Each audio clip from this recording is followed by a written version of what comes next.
예수 그리스도 이름으로 하나님 말씀 전하겠습니다. 우리 하나님 말씀 듣기 전에, 읽고 듣기 전에 구호 한번 외치고 같이 말씀하겠습니다.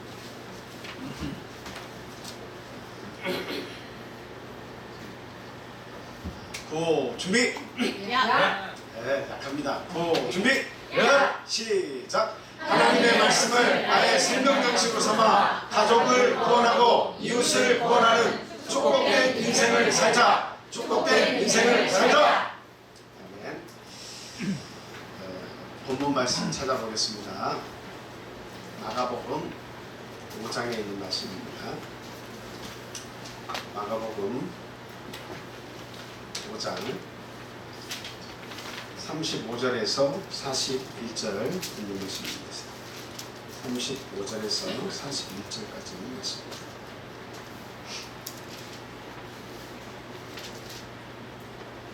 자, 좀 같이 한번 읽어보도록 하겠습니다.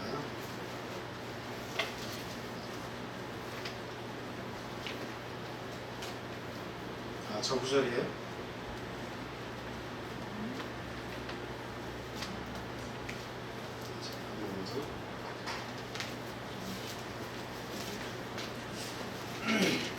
마가복음 4장, 죄송해요. 4장이에요. 5장 잘못 기록 제가 해서 넘겼나봐요. 마가복음 4장 35절에서 41절까지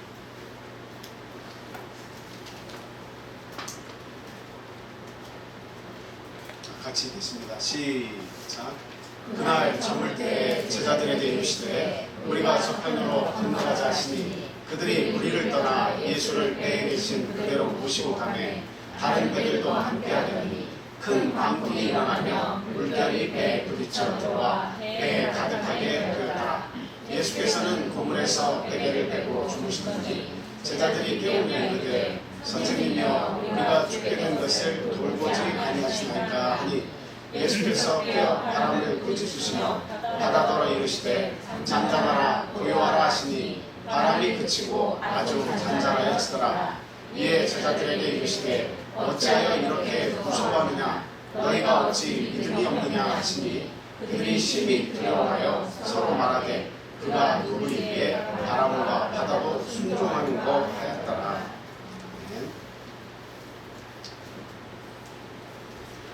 오늘은 이 말씀 가지고 함께 은혜를 나누도록 하겠습니다.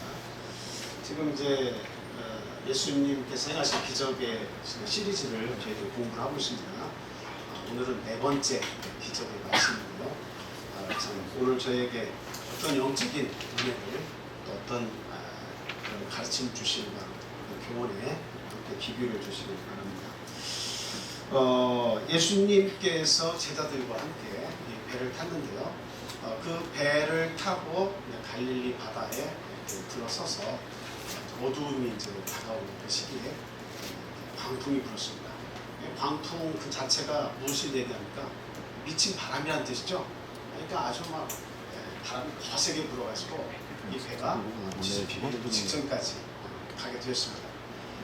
지금 읽진 않았습니다만 마태복음 8장에 보면 그 제자들이 예수님께 이야기하는 것을 보면 우리가 죽게 되었나이다 라고 그렇게 이야기합니다. 그 사실을 보면 이제 배가 뒤집히려고 정말 노동을 치고 있구나 하는 것을 알 수 있겠죠. 그 이스라엘에 가보시면 알겠지만 갈릴리 바다가 일반 우리가 보는 해수면 바다, 앞에 등산 앞에 바다가 있죠. 그 바다는 높이가 동일하잖아요. 어느 나라에 가도. 근데 그 바다의 높이보다 한 210m가 꺼져 있어요. 210m가 꺼져 있어요. 그러니까 그 주변에는 또 산들이 골란고원하고 그 골짜기들이 산들이 이렇게 많이 있어가지고 산들도 있고 더 꺼져 있고 그래서 그 사이 산들과 산들 사이에 있는 그런 계곡 같은 것을 통해서 높은 곳에서 바람이 쏟아져서 내려오는 그런 때가 많이 있습니다. 그리고 이 갈릴리 바다 위에는 그 산이 이렇게 둘러싸여 있는 관계로 그리고 또 아주 그 더운 그런 덥고 습한 그런 기운들이 여기 형성이 됩니다. 그리고 저 지중해에서 불어오는 바다는 그 바람은 굉장히 좀 선선한 그런 바람입니다. 그래서 찬 공기와 이 따뜻한 공기가 만나면 뒤집히면서 갑자기 큰 바람이 일어가지고 어부들도 아주 갈릴리 바다에 익숙한 어부들도 곤욕을 좀 치한다고 합니다. 지금 예수님과 제자들이 탄 이 배에 그와 같은 광풍이 불었습니다. 이름을 붙이기 미친 바람이라고 했죠. 근데 거기 앞에 또 한 자가 딱 더 붙어 있습니다. 큰 광풍, 아주 큰 미친 바람이 불었다는 거죠. 그래서 이제 그 배가 참 뒤엎어질 그런 정도의 위기까지 갔는데요. 이러한 때에 이 제자들이 주무시는 예수님을 찾아가서 어떻게 하면 좋습니까? 우리가 곧 죽게 되었는데 예수님 잠만 주무시고 우리를 어떻게 좀 해주세요 라고 했더니 예수님께서 어떻게 하십니까? 바람을 보고 꾸짖으셨다고 그렇게 되어 있어요.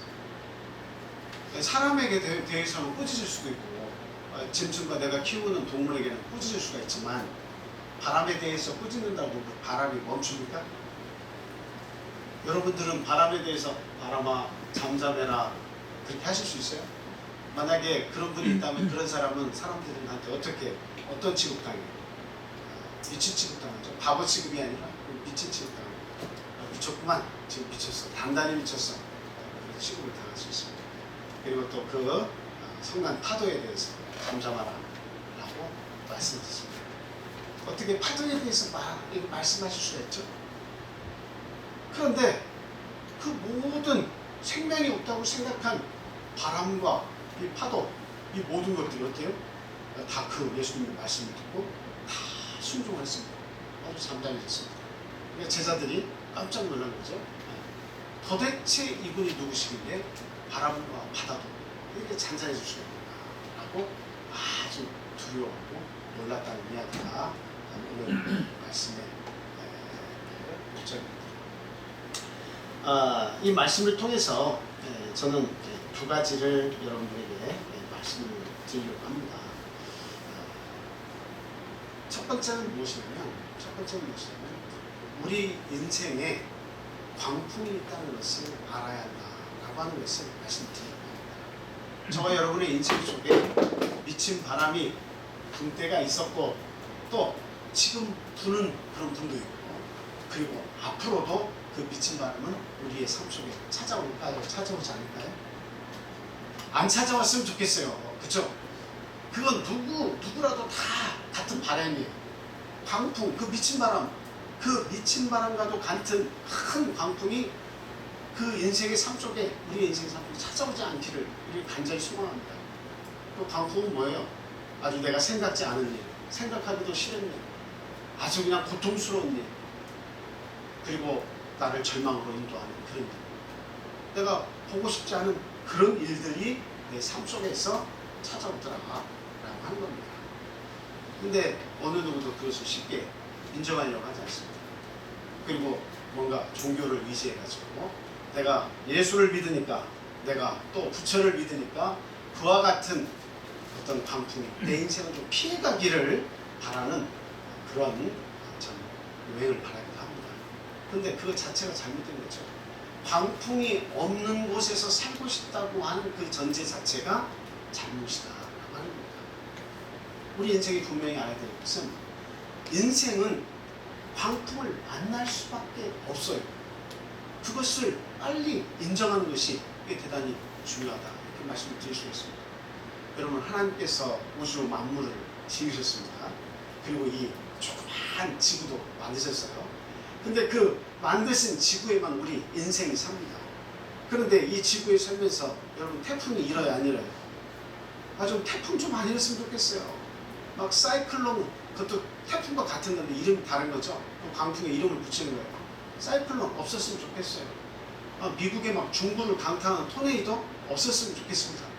막 토네이도가 한번 지나가면 그냥 일평생 돈 모아가지고 은행에서 빚을 내가지고 그냥 멋지게 지어놓은 그 집까지 아주 그냥 뿌리채 꼽혀가지고 하늘로 날아갑니다.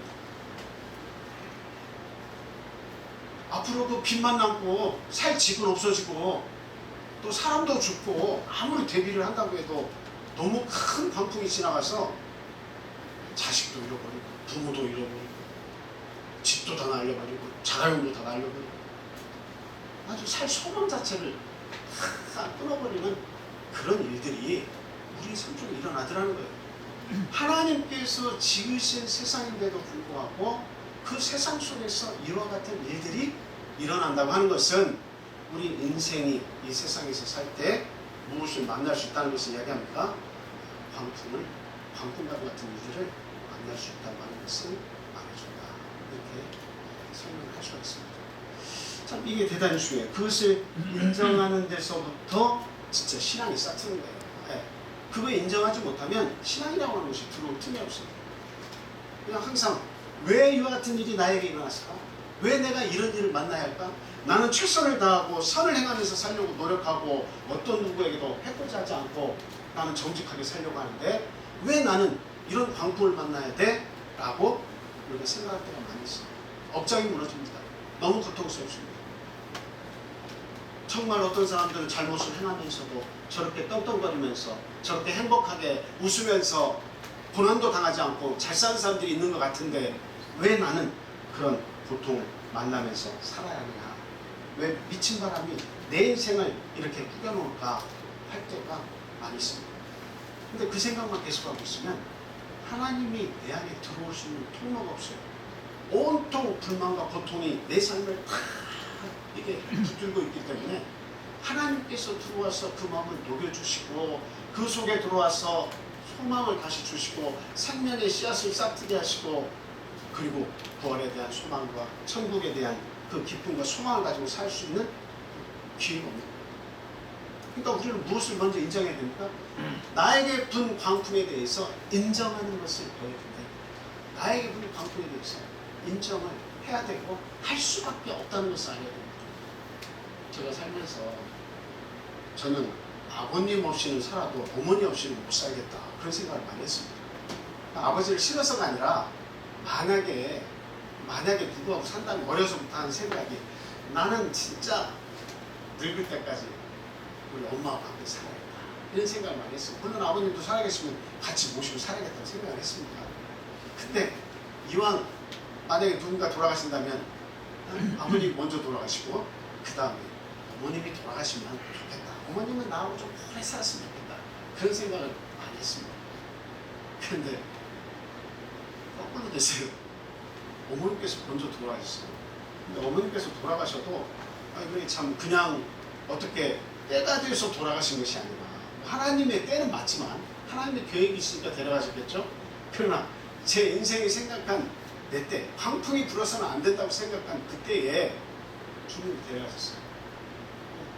아버님이 운전하시고 옆에 이렇게 같이 타고 결혼식에 참석하러 가시다가 아버님이 졸음 운전하셔가지고 이렇게 다가오는 그랜저 차량을 피하려다가 중앙선을 침동하셨다가 피하라고 하셨다가 못 들어오는 차가 탁 처박혀가지고 어머님께서 유리에 부딪히셔가지고 그대로 돌아가셨어요. 이런 일들을 저희가 원하지 않지만 그런 일들을 당합니다. 그러면서 우리가 생각을 왜 하필이면 나일까? 왜 내 인생 속에 이런 미친 바람을 불게 하실까? 막 가슴을 치면서 눈물을 흘리면서 그 장례 절차를 이렇게 다 마쳤어요. 참 이상한 일들입니다. 너무나 마음으로 원치 않는 일입니다. 너무도 괴롭고 피해가고 싶은 그런 일들입니다. 그런데 찾아오더라는 거죠. 이와 같은 일이 꼭 저에게만 일어난 일입니까? 그렇지 않죠.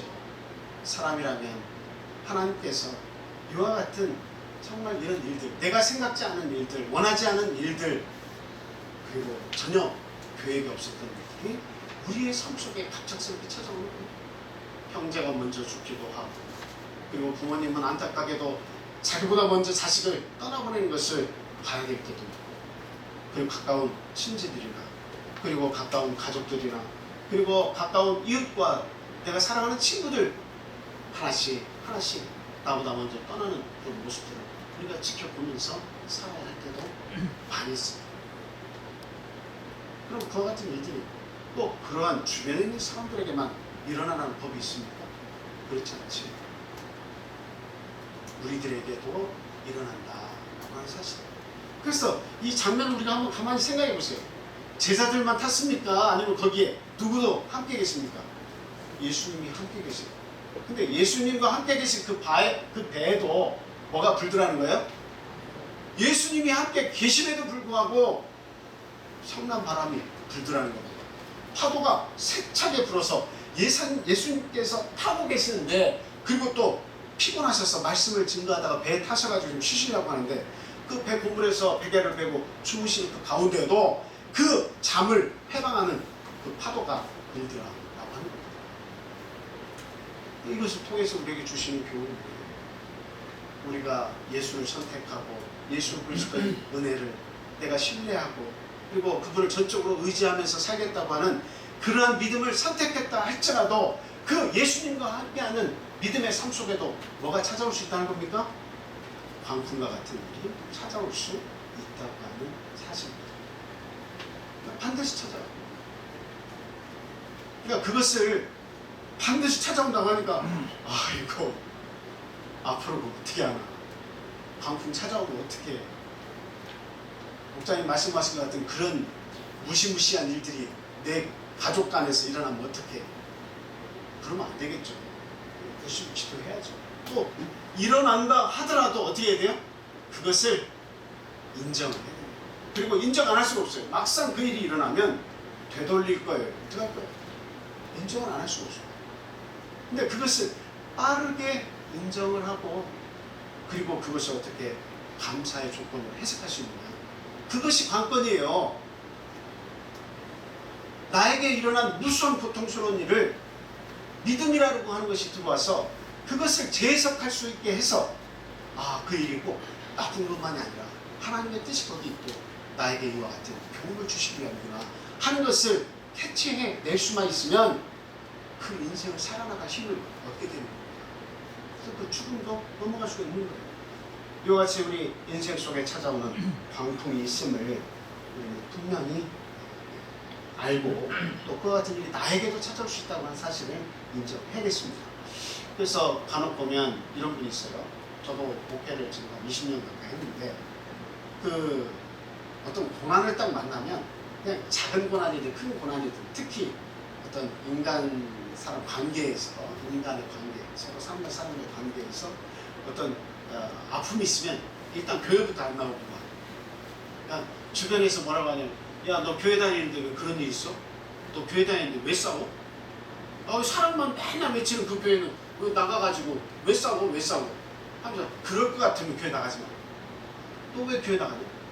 교회 나가는데 왜 너희 집에 우환이 그렇게 들끓어? 그런 예수 믿지도 마. 나 같으면 합니다. 왜 잘 믿는데 그런 일이 생겨? 이런 얘기 하는 분들이 있어요. 그러니까 대부분의 우리가 예수를 믿던 우리가 석가모니를 믿던 공자를 믿던 어떤 믿음의 대상에 대해서 가가지고 우리가 무릎을 꿇고 거기에 경배를 하고 하는 이유를 잘 살펴보면 그 대부분의 이유가 뭡니까? 그 목적이 뭡니까? 나에게 고난이 오다가도 샥 피해가게 해달라고 지금 거기 가서 경배하는 게 사람들이 대부분이 고난이 오다가도 정면으로 오다가도 비껴가게 해달라고 이제 기도하는 거지. 그래서 그 절대자를 찾으려고 애를 쓰고 그렇게 기도하려고 했어요. 그런데 우리 예수 믿는 종교는 달라요. 내가 재물을 그 신에게 어떤 알지 못한 신에게 이렇게 바쳐가면서 고난을 피해가게 해달라, 앞으로 더 입신양명하게 해달라 이렇게 살라고 우리가 예수를 믿는 것이 아니라 우리는 뭐예요? 고난을 만나는 것을 인정을 하고 그 고난 속에서 헤쳐나갈 수 있는 힘을 달라고 우리는 주님을 붙드는 거예요. 그게 믿음입니다. 좀 차이가 있어요. 고난은 오지 말라고 하는 것이 그런다고 해서 안 오는 것이 아니라 다 와요. 그러나 예수 믿는 사람은 그 고난을 맞이하는 자세가 다른 세상의 신자들과 달라야겠다는 겁니다. 하나님, 이 고난 주시면 뜻이 있는 줄 믿습니다. 지금은 내가 해석할 수 있는 힘이 없어서 왜 이런 일을 주셨는지 알지 못하지만 이 광풍이 왜 불었는지 알지 못하지만 그러나 하나님 저에게 지혜를 주십시오. 영적인 안목을 주셔서 하나님이 왜 이런 일을 나에게 만나게 하셨는지 그것을 깨닫게 해주셔서 그리고 이 모든 어려움도 하나님이 주셨다면 감사함으로 그 일을 품을 수 있게 하나님 능력과 힘을 주십시오 하고 우리는 기도를 해야겠다 하는 것입니다. 그게 신앙이에요. 그게 우리의 나아가야 할 믿음의 모습입니다. 그래서 우리가 살다 보면 곤고한 인생의 밤이 찾아올 때가 있습니다. 맞아요, 안 맞아요? 아주 캄캄한 때가 있어요. 여러분 경험해 보셨어요? 캄캄한 밤이 찾아옵니다. 그냥 깜깜해. 아무것도 생각하기 싫어. 그냥 누워서 일어나기도 싫어. 어느 누구도 말하고 싶지 않아. 찾아오는 사람의 그 음성 자체가 비처럼 어느 누구하고도 말하기 싫고 어떤 것도 위로가 되지 않는 인생의 캄캄한 밤이 찾아올 때가 있어요. 그냥 우리 밝은 낭만 있는 게 아니에요. 우리 인생 속에 밤도 있다고 하는 사실이 그것을 우리가 분명히 알아야 돼요.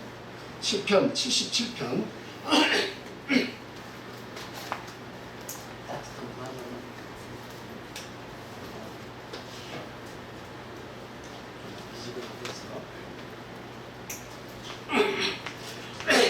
시편 77편 1절에서 9절 말씀 드리겠습니다. 같이 읽을게요. 시작. 내가 하나님께 부르짖으니 내 음성으로 하나님께 부르짖으면 내게 귀를 기울이시리로다. 나의 환난 날에 내가 주를 찾았으며 밤에는 내 손을 들고 거두지 아니하였나니 내 영혼이 위로받기를 거절하였도다. 내가 하나님을 기억하고 불안하여 근심하니 내 심령이 살아나라. 주께서 내가 너를 미치지 못하게 하시니 내가 배로 말할 수 없나이다. 내가 옛날 곧 지나간 세월을 생각하였으며 밤에 부른 노래를 내가 기억하여 내 심령으로 내가 내 마음으로 간구하기를 주께서 영원히 버리실까 다시는 은혜를 베풀지 아니하실까 그의 인자하심은 영원히 끝나는가 그의 약속하심도 영원히 피하는가 하나님이 그가 베푸실 은혜를 잊으시는가 노하심으로 그가 베푸실 긍휼을 그치시는가 하나이다. 그 뭐예요? 하나님께서 아예 나에 대해서 생각을 아예 끊으신 거 아니야? 하나님이 인자하시고 사랑스러우시다고 그렇게 말씀 속에서 선포가 되어 있지만 나에 대해서만큼은 그 인자를 끊으신 거 아니냐. 인생의 밤이 찾아와서 아무리 손을 들어도 그 은혜가 나에게 미치지 못하고 어둠이 거치지 않는 이것을 보면 하나님이 나 버리신 거 아니야? 하나님께서 나를 불쌍히 여기시지 않는 거 아니야? 라고 할 그런 때가 우리에게 있더라라고 하는 사실입니다. 성경은 다른 성경에서 보면 이와 같은 일들을 당하는 것을 무엇이라고 얘기하느냐? 기가 막힐 웅덩이와 수렁이라고 표현하고 있습니다. 기가 막힐 웅덩이와 수렁. 여러분 수렁이 뭐예요? 수렁이 뭐냐? 예, 저희가 제가 대전에서 살 때 그 시골이었는데 아주 그냥 불도저가 하나가 나타나가지고 어마어마한 땅을 막 이렇게 다 얕은 언덕 같은 것을 다 갈아가지고 그것을 이제 평평하게 만듭니다. 그러면 여기에는 찰흙이며 이런 빨간 흙이며 황토 이런 것들이 그냥 이렇게 고기가 아주 좋게 되어 있어요. 아주 평평하게 불도저 그 바퀴 자국만 나 있어요. 근데 거기에 억수 같은 장마가 져가지고 비가 옵니다. 비가 오면 그 비를 먹고 또 비를 먹으면 나중에 어떤 일이 벌어져요? 한 이 정도 층이 말랑말랑한 층으로 바뀌어요. 그리고 이 속에는 아주 그냥 그 진흙 뻘 비슷한 그런 진흙들이 막 낭창낭창 속에 이렇게 스며들어 있어요. 그러면 저희들이 학교 간다고 거기를 이제 통과해서 가려면 이제 거기를 이렇게 지름길로 가야 학교 지나가는데 거기를 조심해서 이제 간다고 좀 굳은 땅을 밟으면서 간다고 찾아가더라도 거기를 잘못 들어가게 되면 신발이 남아나지 않습니다. 어느 날에는 그 신발 하나 뽑겠다고 온몸이 막 다 주저앉아가지고 그 진흙 옷을 완전히 다 적시고 그리고 학교까지 가야 돼요. 그래가지고 수도가에 가가지고 온몸을 다 물로 그냥 다 적시다시피 해가지고 거기 들어가요. 어차피 비도 맞고 뭐 했으니까 다 씻어가지고 젖은 몸 들어가서 이제 수업 듣고 아파트 지려고 이제 땅을 그렇게 갈아놓는데 그 수렁에 빠지면 한쪽 발 들어가서 한쪽 발 빼려고 하면 어떻게 돼요? 두 쪽 다 들어가가지고 이것도 안 되고 이것도 그냥 하고 신발을 잃어버린 채로 꼭 하면 이제 다른 데를 밟아야 되겠다. 거기가 또 제가 그 말을 하면 헤어나올 수 없다. 그러니까 앞에 뭐가 붙어요? 기가 막힌 엉덩이가 수렁에서 그런 것들을 우리가 만나는 거예요. 10편 40편 1절부터 나중에 찾아보세요. 기가 막힐 웅덩이 수렁이라고 그렇게 표현하고 있어요. 우리 인생이 그걸 만나는 거예요. 인생의 밤에는 기가 막힌 일들을 우리가 당하는 거예요. 네. 기가 막힌 그런 일들을 우리가 당하는 거예요. 근데 우리가 분명히 알아야 되는 것은 내가 당한 그와 같은 일들을 내가 하나님을 모를 때에는 이건 참 기가 막힌 운동으로 끝나지만 그러나 하나님을 만나게 되면 어떻게 해요? 그 사건을 새롭게 되뇌면서 하나님 앞에 이제는 그 사건을 보면서 감사할 수 있는 힘을 얻기 시작하는 겁니다. 그 감사할 수 있는 힘을 얻기 시작합니다. 그리고 그 사건을 왜 하필 나에게 주셨는가를 고민하면서 은혜로우신 하나님을 발견합니다. 나에게 이것을 위함이구나. 그와 같은 고통을 만난 그 사람은 하나님 앞에서 항상 겸손하게 삽니다. 그러나 전혀 고통도 모르고 전혀 광풍도 만나지 않은 사람은 하나님 앞에 절대적으로 겸손할 수 없어요. 머리를 꼿꼿이 세우면서 삽니다. 절대로 하나님 앞에 좋은 신앙을 가질 수가 없어요. 어려움과 고통을 만나서 그 참 고난을 맛본 사람은 절대 하나님 앞에 고개 들지 못합니다. 저는 죄인이로소이다 하고 그 하나님 앞에 기도하는 그런 삶을 살 수가 없는 거예요. 하나님이 그런 자를 위로하십니다. 그런 자와 함께 하십니다. 그런 자를 귀하게 여겨주시는 거예요. 그리고 그런 인생이 구원받을 수가 있어요. 고개 뻣뻣한 인생 절대적으로 하나님 앞에 쓰임받지 못합니다. 그러니까 어떤 것이든 이유가 있는 거예요. 이유가 없는 일은 없어요. 이런 우리가 눈으로 볼 때는 미친 광풍이지만 그러나 그것은 하나님께서 우리에게 주실 만하니까 주신 거예요. 왜 오늘날 이 제자들에게 하나님께서 이런 광풍을 보내셔서 제자들을 혼비백산하게 만드십니까? 그것은 다른 이유가 아니에요. 뭐예요? 하나님의 존재, 예수 그리스도의 존재가 어떤 분이신지를 너희들이 밝히 알고 이후로는 어떤 고난을 만나도 미친 광풍을 만나도 누구를 의지하라는 거예요? 두려워하지 말고 믿음을 가지라는 거예요. 예수 그리스도를 의지하고 두려움에서 벗어나라 하는 것입니다. 왜 두려워하느냐? 그 뒤에가 뭐예요? 믿음이 작은 자들아. 믿음이 작은 자들아. 믿음이 그렇게 적어서 되겠느냐? 믿음이 그렇게 풍만해서 되겠어? 믿음이 커서 어떤 어려움이 와도 그것을 이겨내야지. 예수 믿는 자들이 그러면 안 돼라고 예수님께서 그걸 가르치시기 위해서 그런 환난을 주십니다. 그래서 광풍 자체가 목적이 아니라 하나님은 그 속에서 믿음을 찾으시고 하나님께 속한 자들에게 믿음을 주시기 위함이다 라고 하는 사실을 분명히 알아야 되겠습니다. 시편 67편 10절에서 12절 말씀을 보겠습니다. 시편 67편 10절에서 12절.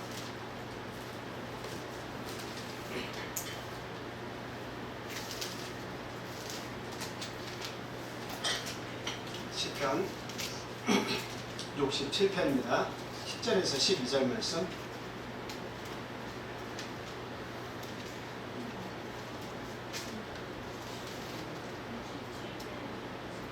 아, 없어?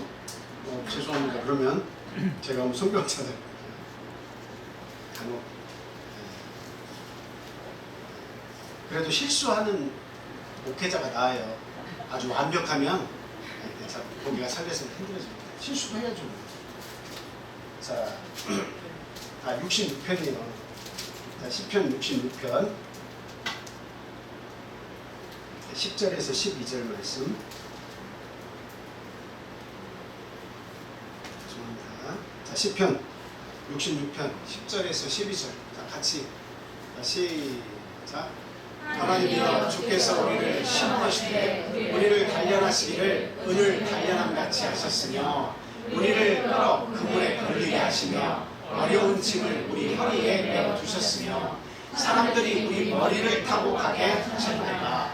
우리가 불과 물을 통과하였더니 주께서 우리를 끌어내사 푸른 곳에 두셨나이다. 네. 자, 저기 1절 저기 10절부터 이렇게 좀 올려줘 보세요. 저기 내용을 보면 하나님께서 우리를 시험하신다고 되어 있죠. 근데 저 시험이라고 하는 것은 여러분 매번 말씀드리지만 유혹이에요, 테스트예요. 저 시험이라고 하는 단어의 뜻은 두 가지인데, 하나는 마귀가 우리를 시험할 때 그건 뭘 가지고 시험해요? 아마 어떤 좋은 거 가지고 시험을 하겠죠. 그것은 템프테이션이에요, 유혹이에요, 유혹.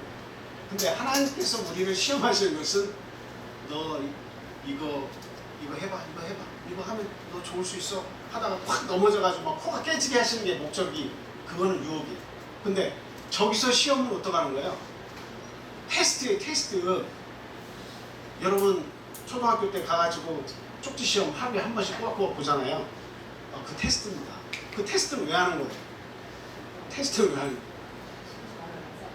어려운 문제 막 잔뜩 내가지고 시험에 걸려가지고 나 공부하기 싫어 이렇게 만들라고 하신 거예요? 아니면 그 수준을 알아가지고 다음번에 변별력 있게 또 내가지고 이겨나가고 하게 하려는 거예요? 후자죠. 그죠? 그 제가 광주 기가박교에 가서 그 전차 재원을 공부할 때 아침에 수업을 딱 4시간 듣고 나면 점심 먹고 나면 꼭 그 시험을 봐, 시험. 계속 시험을 봐. 그래서 뭐 무전기에 대해서 뭐 이렇게 묻는 문제가 나오고 뭐 문제가 나오고 10문제씩 계속 시험을 봐가지고 나중에 그걸 가지고 어느 부대에 보냈던 말을 자기가 원하는 지역을 써내가지고 거기로 보내줄. 막 처음에는 엄청 지겹다. 그리고 외워야 될 게 왜 이렇게 많아. 그런데 그렇게 날마다 쪼으니까 그냥 그 전차 속에 들어가가지고 딱 그 안에 있는 무전기며 조종관을 딱 보면 이제 한 2주 정도 딱 지나니까 그게 눈에 들어오기 시작하는 것 같아요. 이게 그거구나, 이게 그거구나. 만약에 테스트를 거치지 않았다면 그냥 계속 헤맬 거예요. 왜 이렇게 막 그 속에 조작하는 게 많아. 이거 어떻게 다 하지? 아마 그랬을 거예요.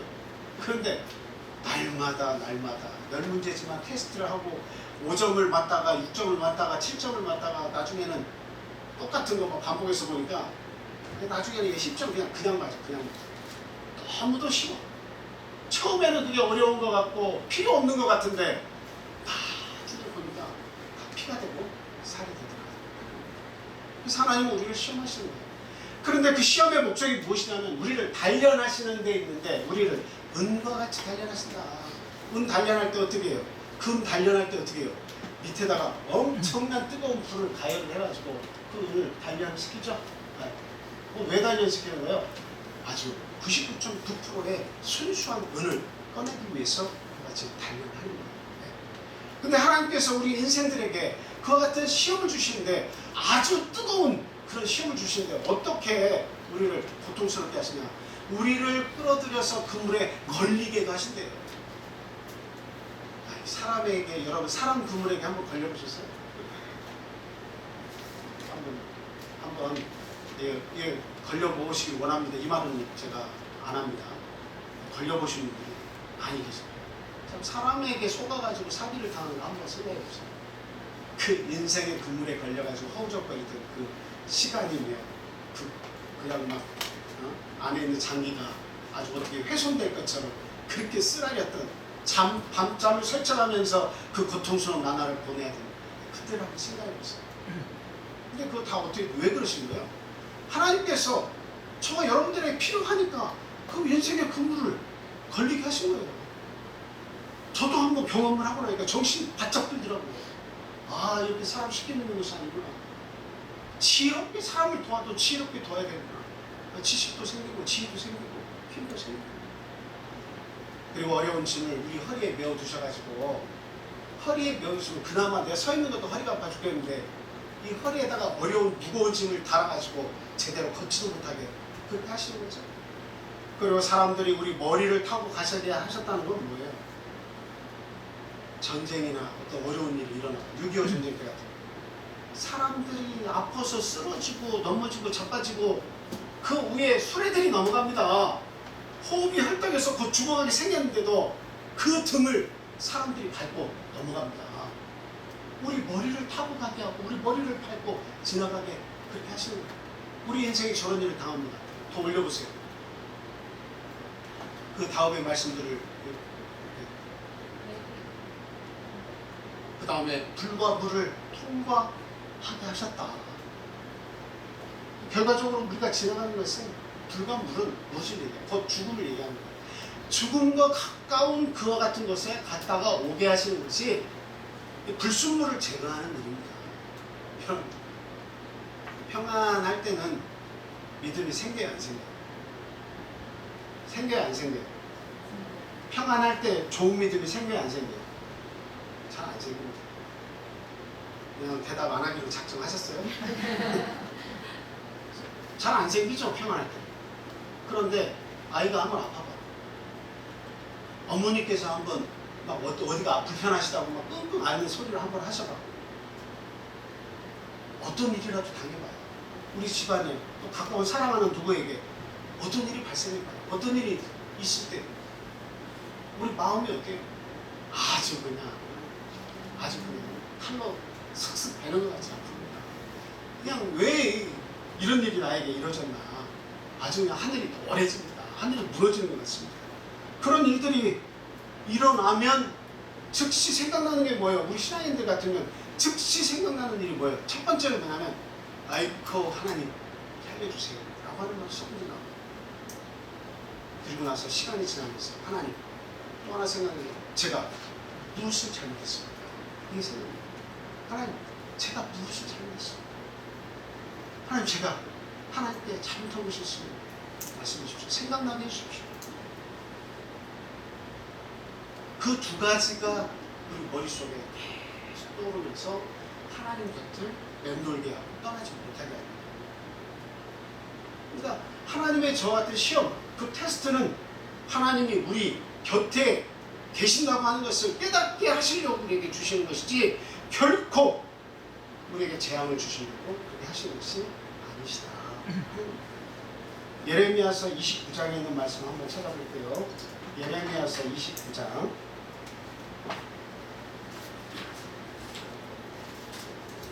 예레미야 29장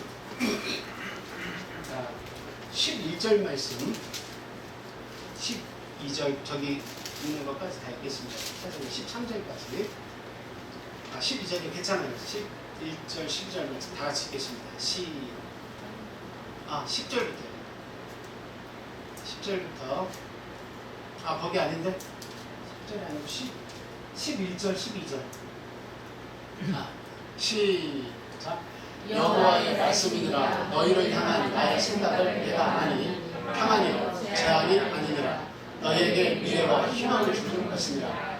너희가 내게 부르짖으며 내게 와서 기도하면 내가 너희들의 기도를 들을 것이고 너희가 온 마음으로 나를 구하면 나를 찾을 것이고 나를 만나리라. 아멘입니까? 네, 아멘입니다. 하나님 만나주십니다. 그래서 결코 하나님 우리에게 제한 그 자체를 주시려고 한 게 아니에요. 그 시험을 통해서 불과 물을 통과하게 하셔가지고 결과적으로는 풍부한 곳에 들어가게 하시는 것이 하나님의 뜻이에요. 네, 하나님의 뜻입니다. 그래서 우리는 앞에 부분만 보면 안 돼요. 광풍만 보면 안 돼요. 광풍만 보면 의미가 없습니다. 그 삶이 좌절스럽습니다. 반드시 예수 그리스도를 볼 수가 있어요. 그래서 두 번째로 제가 말씀드리는 것이 오늘은 첫째, 둘째, 셋째까지 안 나갑니다. 감사하죠? 저희 그 딸이랑 제 아내가 지난 시간에 첫째, 둘째까지 얘기했는데 거기서 딱 끝나면 은혜롭고 너무 좋아하는데 셋째까지 얘기하는 바람에 참 은혜를 까먹었다 그런 얘기 하더라고요. 오늘은 참 감사하고 두 번째까지 가고 있습니다. 얼마나 감사해요. 그죠?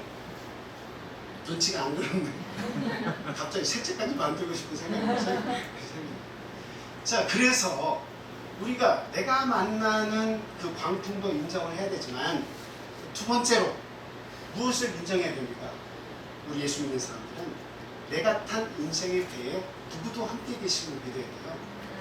하나님, 만물을 창조하시고 그 만물을 좌지우지 하실 수 있는 하나님, 인간의 생과 사와 화와 복을 주장하시는 그 하나님, 그리고 나의 구세주, 나의 소망이 되시는 하나님, 내 마음속에 말할 수 없는 기쁨을 창조해 주시는 하나님, 부활에 대한 소망을 주시는 하나님, 그리고 죽음으로써 끝나는 것이 아니라 예수 믿는 자들은 죽음 이후에 천국을 기업으로 받을 수 있다고 하는 것, 그것을 주신 하나님, 그 하나님이 내 인생의 배에 함께 타고 계신다 하는 사실을 우리는 확실하게 믿어야 될 줄 믿습니다. 아멘. 이 두 가지만 알면 우리 인생이 아주 풍요로워요. 재앙이 임할 수도 있어요. 그러나 예수 그리스도가 함께 계세요. 그래서 나는 행복해요.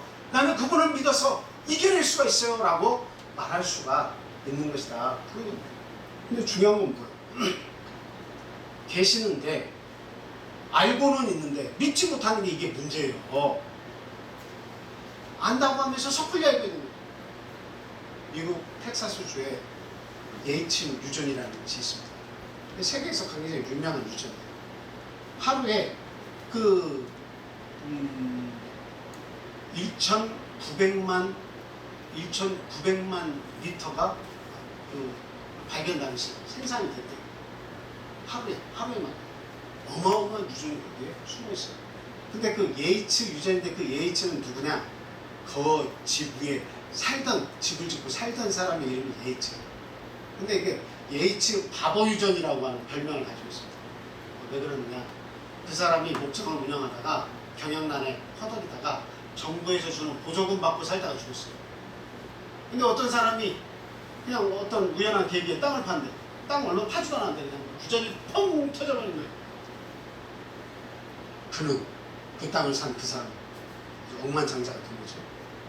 그 이름이 거기에 살다가 죽은 바보스러운 사람 예이츠 이름을 붙여가지고 예이츠 유전이 됐다고 합니다. 그 사람은 그 바닥에 뭐가 있었어요? 아주 기름 덩어리가 숨어 있었어요. 감히 거기에다가 빨대를 꽂아가지고 기름이 솟아날 상상조차 하지 못했어요. 아주 불행한 인생을 보냈어요. 자기의 인생은 외길 인생이었어요. 이 목장이 나의 인생이 전부라고 생각했어요. 그 넓은 땅에 기름이 숨어 있으려고는 아예 상상 자체를 또 아예 해보려고 생각하지 못했어요. 만약에 그가 혹 이 넓은 땅을 구멍이라도 한번 내봐서 빨대라도 꽂을 생각을 했다면 그는 좌절스럽고 억울하고 고통스럽고 그 삶 살지 않았어요. 그는 거대한 방석 위에서 거지 같은 삶을 살다가 죽은 겁니다. 뭐 저 같아도 이 예이츠처럼 땅에 어떻게 유전이 있다고 생각하고 거기다가 관을 두고 생각을 했겠습니까? 그건 뭐 쉽지 않은 일이죠. 쉽지 않은 일이에요. 근데 이 이야기가 시사하는 게 뭡니까? 그것은 무엇이냐면 가까운 곳에 그와 같은 기쁨과 소망이 있다 할지라도 그것을 누릴 수 없는 사람, 그 사람은 바보 인생이고 가장 억울한 인생을 사는 사람이 아닙니다. 우리 인생의 진짜 유전은 뭡니까? 우리 영혼의 진짜 유전은 뭡니까? 우리 하나님 아는 거 아니에요? 하나님께 빨대 꽂고 천국에 빨대 꽂아가지고 관을 꽂아가지고 그 천국의 복을 누리고 하나님께 빨대 꽂아서 하나님부터 영양분 먹고 사는 것이 가장 지혜로운 삶 아닙니까? 아멘. 근데 그 하나님 옆에 두고 부를 줄도 모르고 믿을 줄도 모르고 신뢰하지 못한다면 내가 고난당할 때 그 고난 자체로만 고통스러워하고 원망하고 내 삶을 비관하면 그 인생이 뭐가 되겠습니까? 나머지 인생은 그냥 말할 수 없는 그냥 안타까운 인생이 됩니다.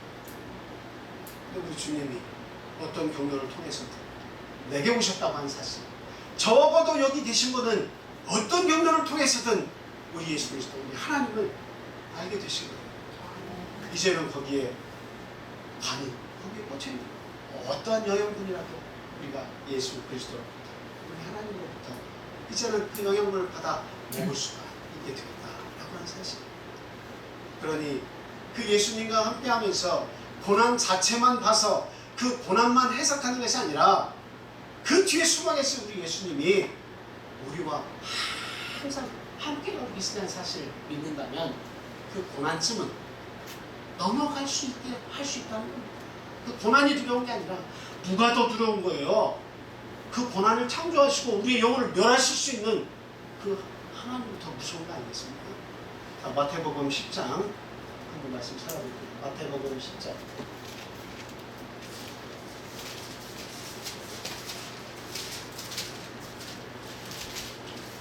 마태복음 10장 28절 말씀 다 같이 읽겠습니다.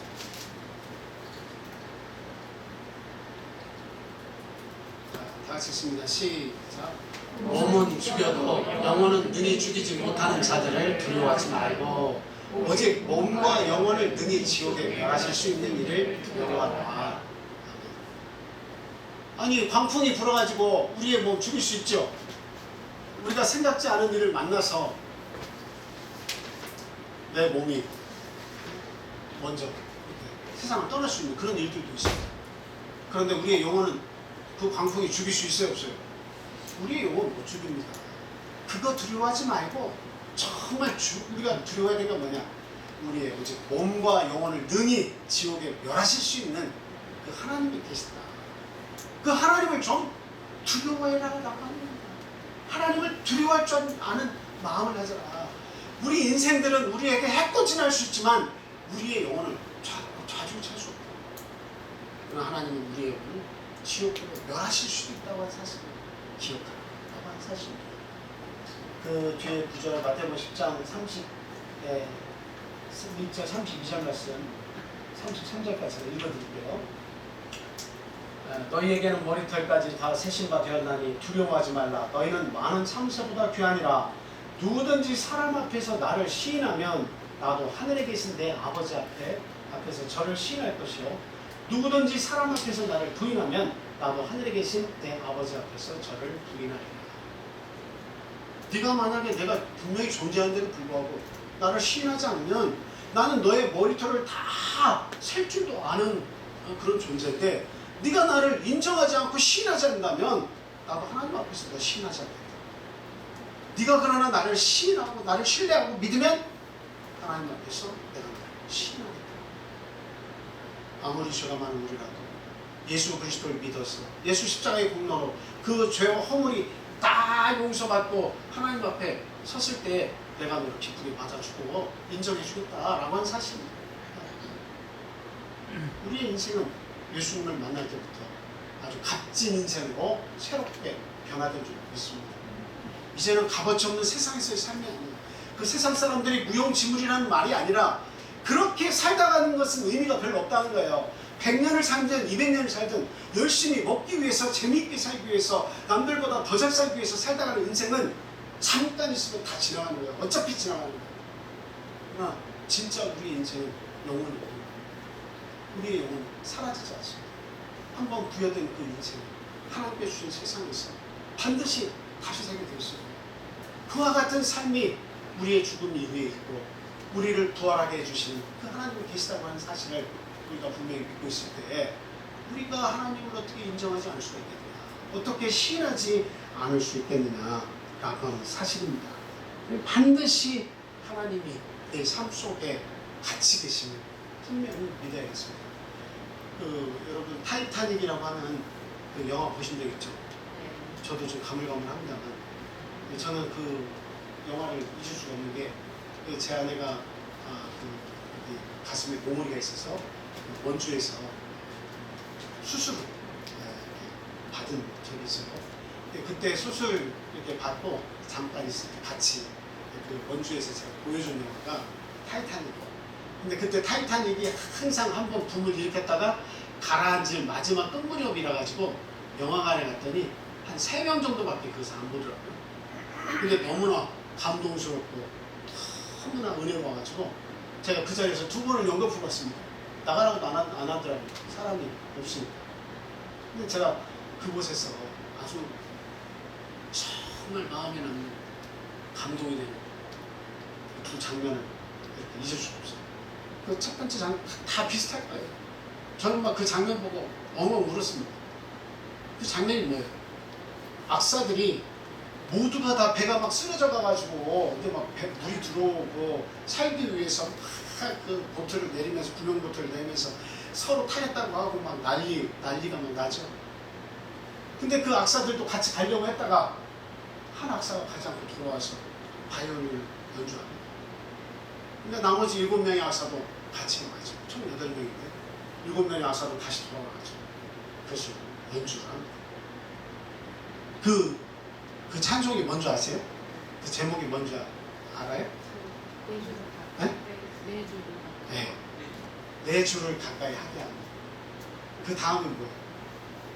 십자가 진 같은 고생입니다. 근데 그 찬송이 나오는데 그냥 뭐 울지 않고는 그 장면을 볼 수 없어요. 막 뜨거운 것이 막 올라오면서 너무나 고통스러워. 감동스러우면서 고통스러워. 자기네들도 빨리 살아야 되는데 한 악사가 돌아와가지고 바이올린을 다 키면서 많은 사람들에게 그 급박한 상황에서 다 죽을 지경에 이르렀을 때에 숨막히는 그 순간에 그 여유를 가지고 그 많은 사람들을 위로하기 위해서 그 찬송을 연주하는 그 모습을 딱 보는데 가슴이 탁 메어서 멈춘 것 같아요. 그 8명의 악사가 같이 그것을 막 연주할 때 자기의 삶이 어떻게 되는지 그 송구리째 걸어볼 때 지금 죽을 지 어쩔지 모르는 그 수많은 사람들에게 자그마한 힘이 되고 위로라도 주는 모여서 그걸 연주하는 그 모습을 과연 나 같으면 저런 일 할 수 있겠나 그런 생각이 언뜻 들면서 너무 고통스럽다고 나는 저렇게 못 살 것 같은데 어떻게 저런 선택을 할 수 있을까. 타이타닉에 없었던 이야기가 아니에요. 그 중에 한 악사의 그 바이올린 하나가 그게 15억 원에 팔렸어요. 15억 원에 낙찰돼가지고 경매에 나와서 그런 일들이 다 어떤 사건을 재구성할 때 실제적으로 있었던 일입니다. 진짜로 그때 8명의 악사가 그 고통스러워하는 많은 사람들 위해서 돌아와서 연주를 했다는 거예요. 실제로. 막 진짜 가슴이 무너진 줄 알았어요. 그래서 저를 돌아보게 됐어요. 또 하나. 막 배에 물이 차기 막 시작하니까 사람들이 막 우왕좌왕하면서 나가려고 하는데 이 3등 칸 밑에는 밖에 나오지 못하도록 아예 문을 철창문을 다 잠궈놨네. 구명보트도 부족하고 어쨌든 3등 칸은 제일 하층민들이 들어가서 싸게 들어가서 배를 타고 가는 건데 거기는 나가는 통로마다 창문들이 다 잠겨져 있어가지고 못 나가고 물이 차는데 막 다 죽어가. 근데 어느 한 방에 어머니하고 아들과 딸 2 아기가 있는데 자고 있어요. 거기에 몸통 사이로 바닷물이 확 들어오기 시작해요. 어머니는 죽음을 감자. 거기서 아이들 앞에서 무릎 꿇고 하나님께 기도합니다. 아이들 안고 기도해요. 물이 들어가서 죽은 거죠. 그 장면을 보면서 제가 다 숨이 막히고 그냥 막 눈물이 나는 거예요. 어떻게 죽음 앞에서 어떻게 저렇게 이거는 하나의 영화의 장면까지 같지만 그러나 실제로 그렇게 죽음을 맞이한 사람이 있습니다. 살기 위해서 막 손톱이 뜯어져 나가면서 문을 열려고 하면서 그 죽음을 맞이한 사람도 있겠지만 잠시 잠깐 그 60초, 1분, 2분 숨 못 쉬는 그 순간이 지나가면 나는 하나님께 나와 내 아이는 하나님께서 받아줄 것이라는 그 믿음 가지고 마지막 그 순간에 무릎을 꿇고 하나님께 자기의 생명을 의탁하는 그런 자도 있을 거라는 생각이 들어요. 그 모습을 보니까 내가 얼마나 믿음이 없는 사람인가, 내가 얼마나 참 세상을 두려워하면서 사는가, 얼마나 내 몸만 생각하면서 사는 사람인가 하는 것을 거기서 생각하면서 엉엉 울었습니다. 지금도 그 생각을 하면 가슴이 막 메었습니다. 이와 같이 종종 우리가 뭔가 고난이 닥칠 때 보면 그 고난 자체만 봅니다. 고난 자체만 보는 사람들은 우왕좌왕하고 그 고난 자체만 보는 사람들은 살기 위해서 바둥거리면서 죽겠다고 아우성입니다. 그러나 그 고난 뒤에 계신 하나님을 바라보는 사람들이 평안합니다. 스데반이 돌에 맞아 죽었지만 그는 그것을 피하려고 하지 않았어요. 고작 한편 설교하고 이빠른 소리 했다가 돌에 맞아서 죽었어요. 그 말씀을 전할 때 천사와 같이 그는 빛이 났습니다. 그는 죽으면서도 하늘을 보면서 죽을 수가 있었고 그 죽으면서도 그 모든 자기에게 돌을 던지는 자들을 하나님께 용서를 구하면서 죽을 수가 있었습니다. 고난 그 자체만 보면 억울하고 죽고 싶고 왜 나에게 이런 아픔이 하필이면 왜 나냐고 말할 수 있겠지만 그러나 그 고난만 봐서는 안 되고 그 고난도 인정해야 되지만 또 인정을 해야 돼요? 그 고난 뒤에 함께 계시는 우리 하나님을 바라볼 수 있어야 된다 하는 것입니다. 그러면 절대 속상할 일 없습니다. 절대 멸망받을 일 없습니다. 절대 좌절할 일 없습니다. 우리가 세상에 나가서 살다가 그냥 내 생각대로만 되면 너무 좋겠습니다만 결코 그런 일은 벌어지잖아요. 그때 나 지금 천만한 일이 벌어졌을 때 그때 가서 나의 믿음을 챙기려고 해서는 안 됩니다. 지금부터 하나님의 말씀을 통해서 예수 그리스도에 관한 말씀을 많이 들으면 믿음이 생기는 거예요. 믿음을 저축하시기 바랍니다. 믿음을 가지시고 하나님과 언제까지나 아름다운 동행의 삶을 사시는 저와 여러분 되주시길 바랍니다. 그래서 우리가 인생의 이 어떤 배를 우리가 타고 가는데 참 환난도 만나고 폭풍도 만나고 그리고 광풍도 만나는데 나만 예외입니다. 나는 절대 예외입니다. 이렇게 할 수 없다는 사실 우리가 알았고요. 그 다음에 우리 인생의 배에 우리 하나님이 계시기 때문에 그 구원자이신 예수 그리스도를 우리는 항상 의지하면서 갈 때 그분을 찾을 때 어떤 환난과 역경도 이길 수 있다고 하는 이 두 가지 말씀 드렸습니다. 자, 마지막 우리 말씀 한 구절 읽겠습니다. 시편 107편 107편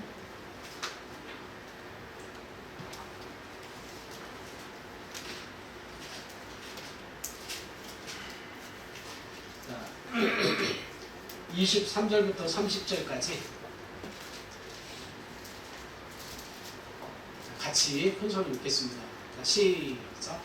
애들을 바다에 띄우며 큰 물에서 일을 하는 자는 여호와께서 행하신 일들과 그의 기이한 일들을 깊은 바다에서 보나니 여호와께서 명령하신즉 광풍이 일어나 바다 물결을 일으키는도다. 그들이 하늘로 솟구쳤다가 깊은 곳으로 내려가나니 그 위험 때문에 그들의 영혼이 녹는도다. 그들이 이리저리 부르며 취한 자같이 비틀거리니 그들의 모든 지각이 혼돈 속에 빠지는도다. 이에 그들이 그들의 고통 때문에 여호와께 부르짖으매 그가 그들의 고통에서 그들을 인도하여 내시고 광풍을 고요하게 하사 물결도 잔잔하게 하시는도다. 그들이 평안함으로 말미암아 기뻐하는 중에 여호와께서 그들이 바라는 항구로 인도하시는도다. 아멘. 네. 자, 다 같이 기도하겠습니다.